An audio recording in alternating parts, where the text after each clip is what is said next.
Mesdames, Mesdemoiselles, Messieurs, chers amis, chers abonnés, bonjour et bienvenue dans ce nouvel épisode de nos discussions sartoriales. Aujourd'hui, je vous propose un épisode court et intense dédié à la cérémonie des Swan Awards qui s'est tenue le 21 septembre dernier, place de la Concorde, au fabuleux Automobile Club de France. Alors, les Swan Awards, c'est une initiative de notre ami Yves Denis, le fondateur de Dandy Magazine, qui fêtait à cette occasion le 20e anniversaire de son magazine. 20 ans que Dandy Magazine est présent sur le marché, 20 ans que Yves Denis et son équipe chantent les louanges de l'élégance masculine classique, 20 ans qu'il fait de la résistance avec Parisian Gentleman et quelques autres amis pour dire qu'aujourd'hui, il y a encore la place dans notre pays et dans le monde entier pour le style classique, pour l'élégance, pour la distinction et pour toutes les valeurs que nous défendons ensemble. Cette soirée a été tout bonnement magnifique.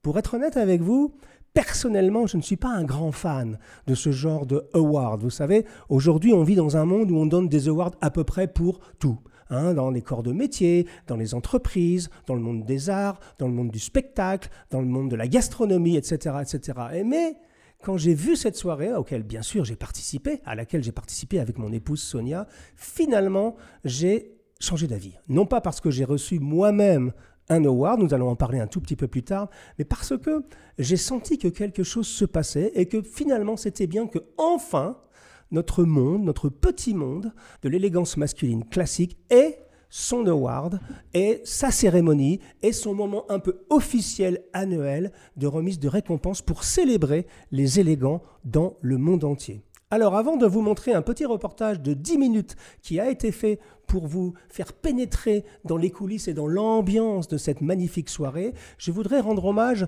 ici à quelques personnes.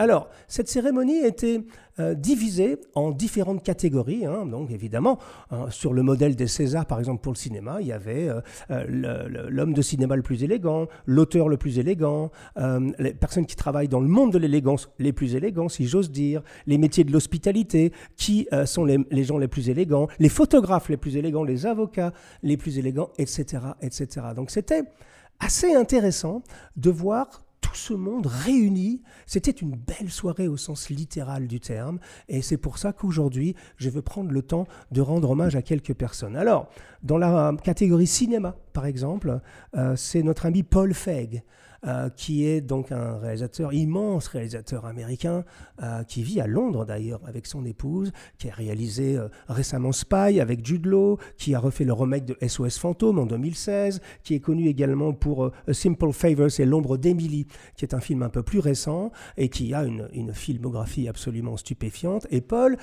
est un grand élégant. Et ça m'a semblé tout à fait opportun de célébrer dans tous les corps de métier donc l'élégance des hommes. Et Paul est le récipiendaire du premier trophée Swan pour le monde du cinéma. Après, on a parlé des auteurs. Alors là, on était tous contents. Vous savez, parfois, il y a des gens qui font l'unanimité.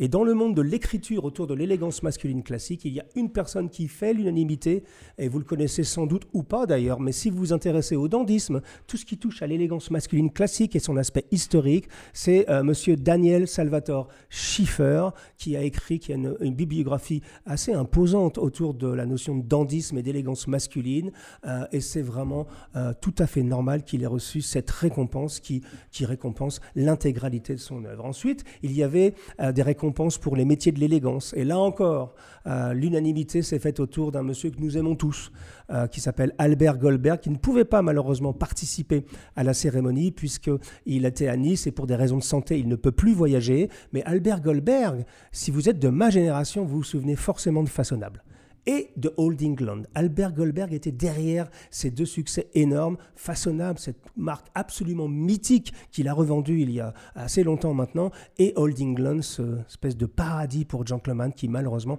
a fermé ses portes. Oh là là, il y a peut-être 15 ans maintenant. Ensuite, il y avait des récompenses un peu plus particulières, les métiers du lifestyle et de l'hospitalité, avec monsieur Sanjeev Ramdhani, j'espère que je prononce bien son nom, qui dirige un resort, un hôtel donc à l'île Maurice, le Maradiva & Sons. Ensuite, il y a eu des récompenses pour les photographes. Et là encore, j'étais ravi de revoir monsieur Jean-Daniel Lorieux. Jean-Daniel Lorieux, c'est un peu une icône dans le monde des photographes de mode. C'est quelqu'un qui a travaillé pour Vogue, c'est quelqu'un qui a travaillé pour tous les grands titres de presse, mais qui plus récemment a travaillé également pour l'élégance masculine classique. Et c'était tout à fait normal qu'on célèbre son talent, sa capacité à capter l'élégance chez autrui, chez les dames bien sûr, puisque c'était un peu son métier au début, mais également aujourd'hui chez l'homme. Il y avait également des choses un peu plus particulières, comme les avocats les plus élégants. Alors, ça a été remis à un monsieur qui s'appelle Ardavan Amir Aslani, j'espère que je n'écorche pas son nom, et il y a eu un prix spécial du jury pour la personne qui devait arriver, qui devait venir, mais qui malheureusement, pour des histoires de syndicats et de grèves, des scénaristes, des producteurs à Hollywood, n'a pas pu se déplacer parce qu'il y a un veto qui a été mis par les syndicats pour que toutes les personnes faisant partie de ce syndicat ne fassent pas d'apparition publique pendant quelques semaines. Il s'agit évidemment de l'immense acteur, producteur, réalisateur, scénariste Charles Dance. Alors, beaucoup d'entre vous, il a une filmographie complètement stupéfiante, mais beaucoup d'entre vous, notamment le grand public et les plus jeunes parmi vous, l'ont découvert dans Game of Thrones, évidemment, puisqu'il incarnait le Tywin Lannister, donc le père de la dynastie Lannister. Et bien entendu, l'award le plus important que tout le monde attendait et qui a clôturé cette magnifique soirée, c'était le trophée du tailleur de l'année 2023. Alors évidemment, c'est toujours un peu subjectif, c'est toujours un peu embêtant de dire qu'une maison tailleur ou qu'un tailleur est meilleur qu'un autre tailleur, mais je pense que dans l'esprit et dans l'ambiance de cette soirée, il y avait énormément de tailleurs qui étaient présents, bien évidemment. Il y a une espèce de fraternité qui se noue dans ce genre de métier et tout le monde a applaudi à tout rompre. Évidemment, la récompense donnée à Lorenzo et Massimo Cifonelli, qui, vous le savez, sont mes tailleurs historiques depuis plus de 15 ans maintenant, et on était tous très contents de leur décerner ce trophée, donc le trophée du tailleur 2023 des Swan Awards pour Lorenzo et Massimo Cifonelli de la maison éponyme à Paris. Alors, ce trophée-là que j'ai ici, alors, voilà, il fait bien, alors je ne sais pas combien il fait, c'est du bronze. Ça a été fait par un artiste qui s'appelle Wei Ming, spécialement pour l'occasion. Et c'est un trophée qui m'a été remis. Alors moi, j'ai été récompensé dans la catégorie presse et influenceur. Alors je me suis permis de dire au micro que j'avais un tout petit problème de sémantique avec la notion d'influence, puisque quand le premier conseil que mon papa m'a donné quand j'étais gamin, c'était de me dire, Hugo, surtout, ne sois pas influençable. Alors c'est marrant que 50 ans après, peut-être 45 ans après, je me retrouve sur une scène à l'Automobile Club de France et recevoir une jolie statuette comme ça pour me récompenser sur la soi-disant influence que j'ai dans le monde de l'élégance masculine classique. Ceci étant dit, il faut vivre avec son temps. Cet award, je la dédie à mon équipe, à mon épouse, Sonia Nicholson, sans qui je ne serais pas là, parce que nous faisons tout ensemble depuis tellement d'années, à mon équipe technique, à les gens qui travaillent avec moi à la vidéo, à nos photographes, à nos éditeurs, Parisian Gentleman. Et cette chose-là, finalement, je l'ai reçue avec beaucoup de bonheur parce que ça veut dire beaucoup de choses pour moi. Ce n'est pas une récompense simplement pour moi en tant que personne, mais c'est vraiment tous les gens, toutes les personnes qui ont gravité autour de notre travail et notre pari un tout petit peu fou, il y a une quinzaine d'années, consistant à dire oui, il y a encore de la place pour la beauté dans ce monde. Voilà ce que je voulais vous dire. Je vais vous laisser maintenant avec ce petit film d'une dizaine de minutes qui va vous plonger dans l'univers des Swan Awards qui se sont déroulés donc le 21 septembre à Paris, à l'Automobile Club de France. Petite annonce pas tout à fait officielle, mais ici on est chez nous, donc officieuse. A priori, nous pourrions être partenaires de la prochaine édition en 2024, donc qui serait les Swan Awards par Dandy Magazine et Parisian Gentleman, mais plus d'informations bientôt sur ce sujet. Je vous laisse à l'Automobile Club de France, place de la Concorde le 21 septembre, et vous allez voir, c'est beau.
qu'on fait chaque jour. Et pour la petite histoire, aujourd'hui, par exemple, Gentleman, c'est à peu près une dizaine de personnes. Vive l'Artalière, merci Guy, merci Lorenzo, et surtout, n'oubliez pas que je fais ça avec mon épouse depuis le début, ma femme, Sonia Nicholson. Allez, vous parler.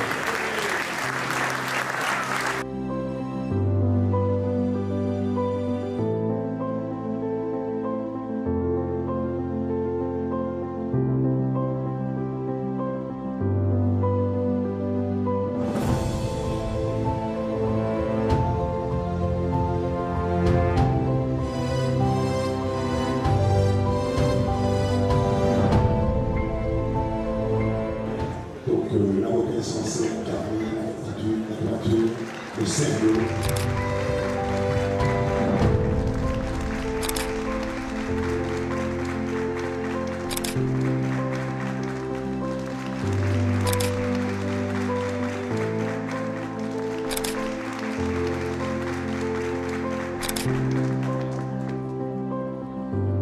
Alors pour moi, il y a l'élégance des manières, qui relève d'une éducation, qui est un processus au terme duquel on apprend, sans jamais s'arrêter bien sûr, à affiner ses manières, affiner sa manière d'interagir avec autrui. Et puis il y a l'élégance vestimentaire, qui serait un ensemble de codes dont on peut choisir de s'écarter plus ou moins, et qui consiste à comprendre sa silhouette et la mettre en valeur dans le respect des règles du beau et de la bienséance.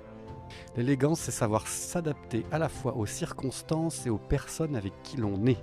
C'est-à-dire qu'il ne faut jamais être surhabillé ou sous-habillé, et il faut toujours faire de son mieux pour être beau.